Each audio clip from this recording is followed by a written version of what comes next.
Assalamualaikum warahmatullahi wabarakatuh.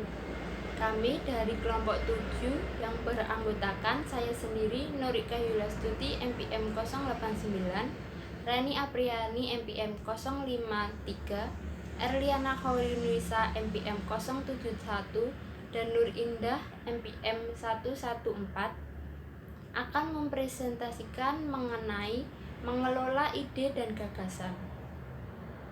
Pembahasan yang pertama yaitu mengembangkan ide dan gagasan. Ide akan muncul apabila kita memikirkan, merenungkan, berimajinasi, dan berkhayal sesuatu yang akan kita lakukan, baik tentang cara-cara baru maupun karakteristik baru dari sesuatu yang akan kita kembangkan. Ide bisa muncul kapan saja dan di mana saja. Hasil dari ide berbentuk solusi terhadap pemecahan masalah, transformasi, arahan, petunjuk, perubahan, pengembangan, rekayasa, dan kreasi baru. Ide dapat dikembangkan dengan cara melakukan evaluasi dan pengamatan secara terus-menerus terhadap sesuatu yang ada atau yang belum tercipta. Ide dapat digerakkan secara internal melalui perubahan cara pandang yang berbeda terhadap tindakan yang akan dilakukan. Misalnya, cara pandang terhadap karakter produk, metode kerja, sistem dan strategi, distribusi, pemasaran, dan cara pandang terhadap usaha-usaha yang dilakukan orang lain.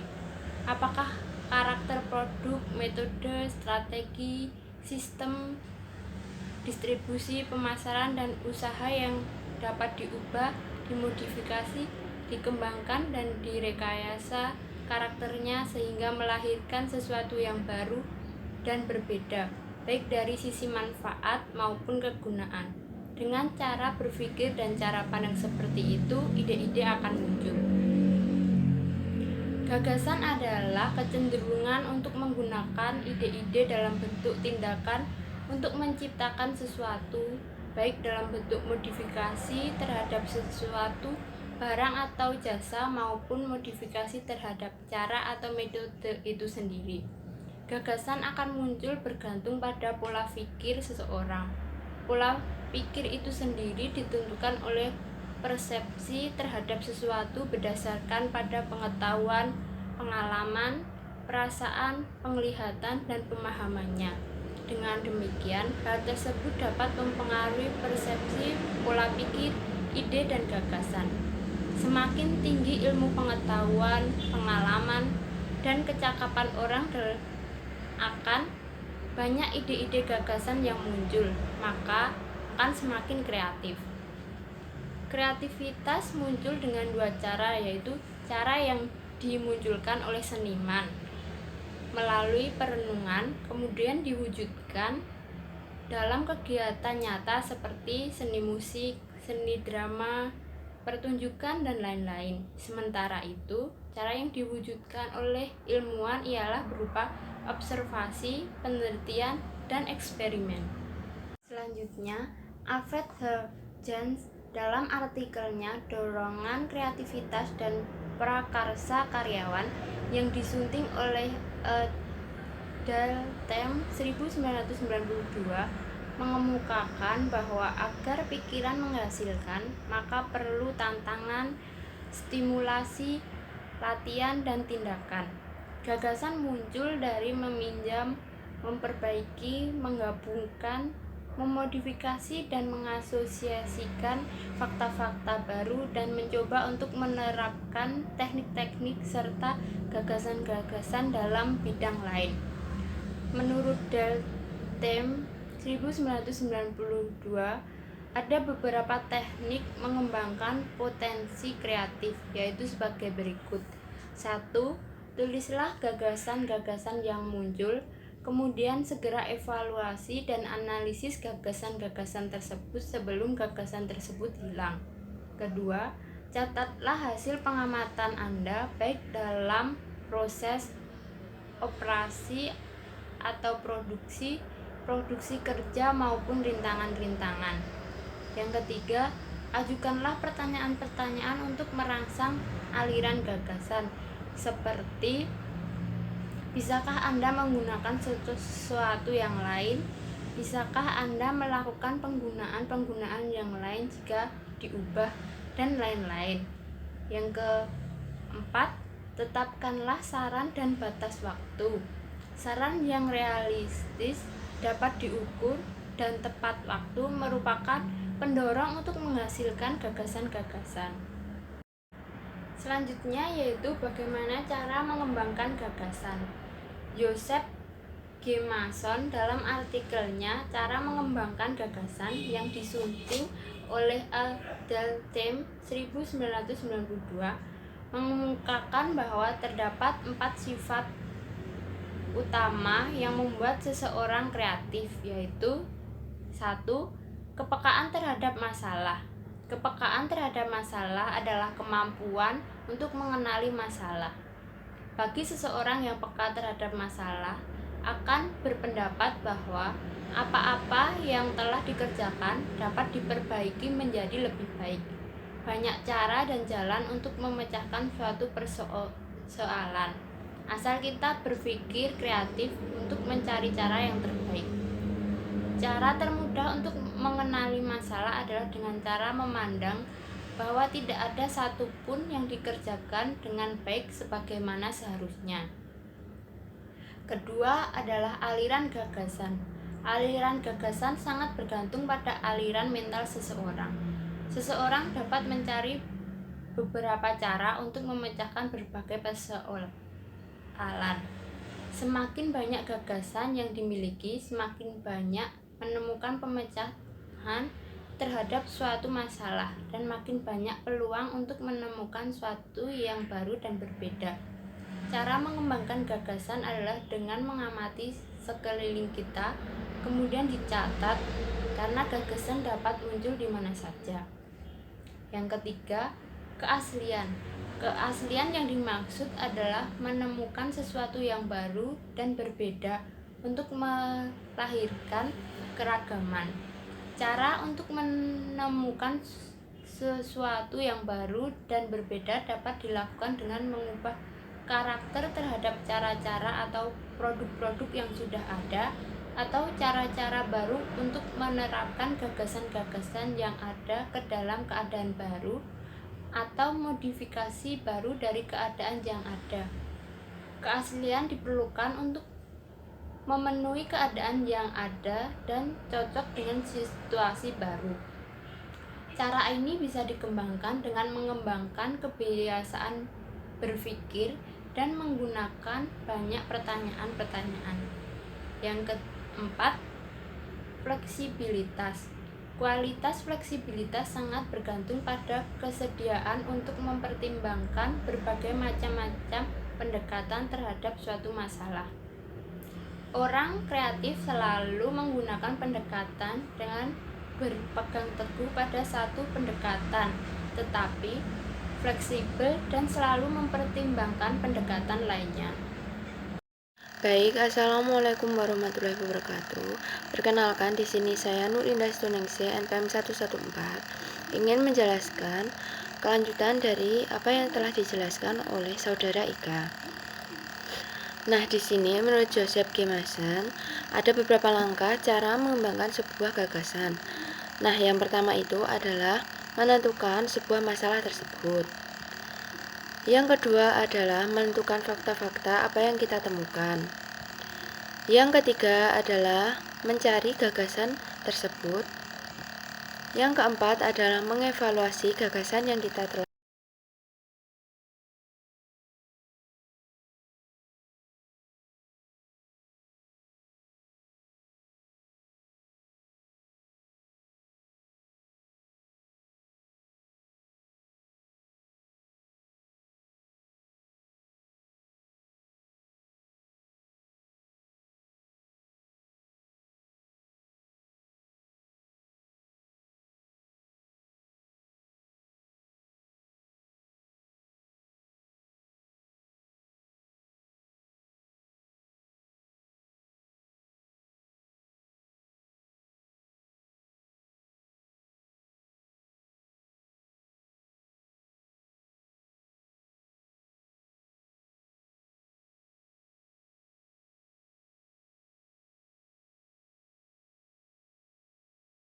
Nah, di sini selanjutnya teman-teman dapat melihat bagaimana langkah-langkah menciptakan sebuah peluang. Yang pertama adalah analisis dan evaluasi karakter sesuatu untuk menciptakan sebuah pembaruan. Yang kedua, menganalisis dan evaluasi keunggulan-keunggulan tersebut. Yang ketiga adalah analisis dan evaluasi sifat-sifat dan perilaku pengguna. Nah, di sini selanjutnya saya akan menjelaskan bagaimana ide menjadi sebuah peluang. Nah, dengan melakukan pengamatan secara terus-menerus terhadap apa yang ada, apa yang kita ketahui, yang kita alami, kita lihat, kita pikirkan, kita dengarkan, kita rasakan, dan kita perhatikan. Nah, dalam proses penjaringan ide tersebut itu disebut dengan screening.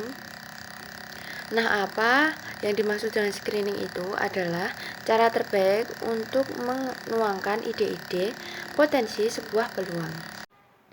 Saya Reni Apriani, NPM 053, akan melanjutkan presentasi dari teman saya.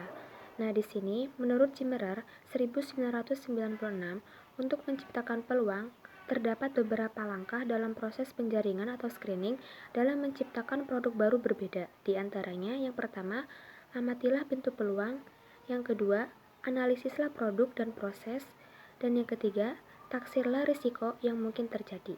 Untuk penjelasannya akan dijelaskan di slide berikutnya.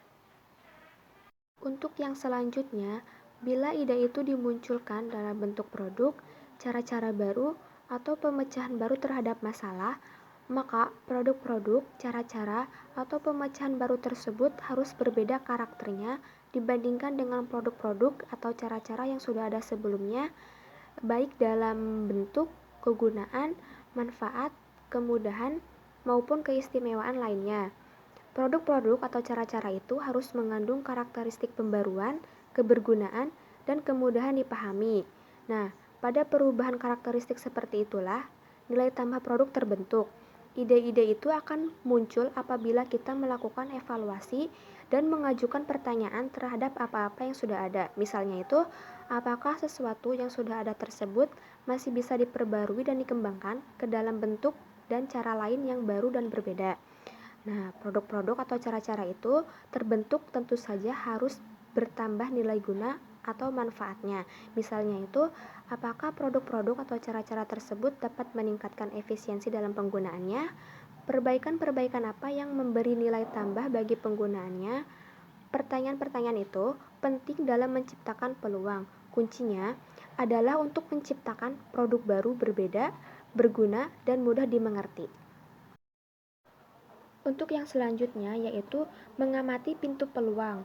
Pengamatan terhadap pintu peluang dapat dilakukan dengan cara mengamati potensi yang dimiliki. Di antaranya, yang pertama, mengamati sesuatu produk atau proses untuk dikembangkan lebih lanjut. Yang kedua, mengamati sesuatu untuk dilakukan perbaikan sehingga nilai tambah meningkat. Yang ketiga, mengamati sesuatu untuk dilakukan transformasi sehingga muncul keunggulan. Yang keempat, mengamati sesuatu untuk direkayasa dan dieksploitasi nilai tambahnya. Yang kelima, mengamati sesuatu untuk mengetahui kekuatan dan kelemahan yang dimiliki, kemudian atasi kelemahan dan kembangkan kekuatan. Yang keenam, mengamati sumber daya yang dimiliki. Yang ketujuh, mengamati kembali pengalaman yang lalu. Dan yang kedelapan, mengamati faktor-faktor pendukung seperti dukungan keuangan dan dukungan sumber daya. Nah, untuk melakukan pengamatan tersebut, diperlukan dukungan ilmu pengetahuan, pengalaman, keterampilan, dan kemampuan. Misalnya, seseorang yang memiliki kemampuan seni, maka ia dapat mengembangkan karya seninya secara serius. Seseorang yang memiliki kemampuan dan ilmu desain, maka ia akan mengembangkan desain produk secara beraneka ragam. Untuk yang selanjutnya yaitu mengenai analisis produk dan proses secara mendalam. Nah, analisis produk dan proses itu sangat penting untuk memastikan dan menjamin apakah jumlah dan kualitas yang dihasilkan sudah memadai atau tidak. Apakah proses sudah efisien atau tidak. Ingat bahwa yang dimaksudkan analisis produk dan proses tidak tertuju pada bagaimana memproduksi dan memproses barang serta jasa tersebut, tetapi memproses dan memproduksi jasa-jasa kreatif seperti paten, merek dagang, desain, dan royalti. Misalnya, menganalisis proses bagaimana agar penyajian jasa-jasa franchising bisa bertahan lama dan menguntungkan. Bagaimana merek-merek yang kita buat itu betul-betul bersifat komersial. Oleh karena itu, dalam menganalisis proses tersebut, sebaiknya jangan hanya melihat sejarah, tetapi filosofi yang dikandung di dalamnya harus dapat dimengerti, dipahami oleh konsumen atau masyarakat secara global. Saya Arliana Harunisa, NPM 71, ingin melanjutkan materi mengenai menaksi resiko yang mungkin terjadi. Resiko bisa terjadi pada level rendah, tinggi, dan moderat. Kemungkinan resiko hanya salah satu dari ketiga-tiganya. Resiko rendah, kemungkinan keuntungan yang akan didapat yaitu rendah. Resiko sedang, kemungkinan keuntungan yang didapat juga sedang. Sedangkan resiko tinggi, kemungkinan keuntungan yang akan didapatnya juga tinggi.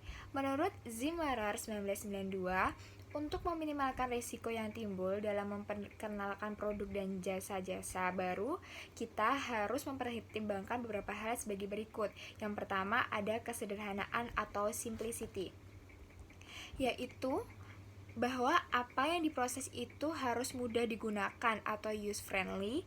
Misalnya barang yang mudah ditempatkan di mana saja, dibawa kemana saja, banyak fungsi, dan mudah dioperasikan juga. Sebagai contoh yaitu ada handphone, iPad, dan barang elektronik lainnya. Yang kedua atau ada integritas atau integrity, yaitu apa yang didesain itu harus baik sejak awal desain itu dibuat. Apabila barang atau jasa itu pernah gagal dan cacat sejak didesain pada awal pembuatan dan diketahui oleh konsumen, maka resiko yang harus dipikul akan semakin tinggi karena akan memperburuk citra barang atau jasa tersebut. Yang ketiga ada fokus pada orang atau human focus, yaitu memperhatikan peranan komplementer pemakai akhir dan untuk mendesain integritas yang memperhatikan pemakainya secara ekonomis. Yang keempat ada berdaya juang atau sinergi, yaitu desain produk yang baik memerlukan kombinasi antara pengalaman, pengetahuan, dan kecakapan dari suatu tim yang profesional. Yang kelima ada kreativitas atau creativity, yaitu keberhasilan sangat bergantung pada keahlian kreatif sebagai orang dan harus didorong menjadi lingkungan yang kreatif. Yang terakhir ada resiko atau risk, yaitu desain produk yang baik ditunjukkan oleh produk-produk yang terus terjamin keberadaannya sampai akhir. Cara menciptakan peluang. Seorang kreator dan inovator merupakan orang yang mampu melihat sesuatu dalam perspektif dan dimensi yang berlainan pada suatu waktu. Ia mampu melakukan dan menangani berbagai persoalan yang dihadapi dengan kemampuan. Semakin tinggi kemampuan kreatif dalam mengerjakan berbagai tugas sekaligus, maka semakin besar kemungkinan untuk mengolah peluang menjadi sumber daya produktif menghasilkan nilai tambah. Berikut ada gambar 9.2 yang menggambarkan model menggali peluang. Tuhan Yang Maha Esa sudah menciptakan segala sesuatunya sehingga manusia dengan bekal akal dan pikirannya harus berusaha untuk menemukan dan mengembangkan ciptaannya seperti langit dan bumi beserta isinya. Manusia harus berusaha secara kreatif dan inovatif untuk menemukan dan mengembangkan sesuatu agar menghasilkan nilai tambah berupa manfaat, kebaruan, dan kemudahan bagi kehidupan manusia itu sendiri. Untuk menciptakan nilai tambah atau peluang, tentu saja manusia harus mempunyai kemauan dan kemampuan untuk menggali, menemukan, dan mengembangkan. Tidak hanya berpikir dan menggunakan akal, akan tetapi harus memadukan semua proses tersebut secara integral, seperti aktivitas belajar, berpikir, bertindak, dan berusaha untuk menggali, serta meningkatkan manfaat dari sesuatu yang belum ditemukan. Nah, hal ini yang disebut dengan menggali dan menciptakan peluang. Menurut Zimmerer 1996, ada beberapa kebiasaan entrepreneur yang dapat dilakukan, yaitu ciptakan, inovasi dan aktiflah dalam berbagai kegiatan atau kreatif, inovatif, dan activate. Untuk menciptakan peluang, kita harus memiliki kebiasaan-kebiasaan untuk menciptakan, menemukan, dan menggerakkan. Ada beberapa kebiasaan entrepreneur yang dikemukakan oleh Zimmerer 1996. Yang pertama, selalu mencari peluang baru atau always be on the lookout for new opportunities. Dimaksud di sini adalah kita harus selalu mencari peluang-peluang baru dengan cara menciptakan cara-cara dan karakter-karakter baru untuk menciptakan peluang. Yang kedua, berpikir sederhana. Apabila kita sudah menemukan ide pada saat ini, lakukan dan kerjakan sekarang juga. Yang ketiga, kejarlah yang terbaik. Bermimpi besarlah, karena dengan mimpi itu kita bisa mencapai visi misi kita walaupun belum tentu benar. Yang keempat, jangan malu untuk memulai dari hal yang terkecil. Yang kelima, jangan takut gagal. Belajarlah dari kegagalan tersebut. Yang keenam, jangan mudah untuk menyerah. Dan yang terakhir, kejarlah apa yang dicapai sampai berhasil. Sekian presentasi dari kelompok kami, kurang lebihnya mohon maaf. Wassalamualaikum warahmatullahi wabarakatuh.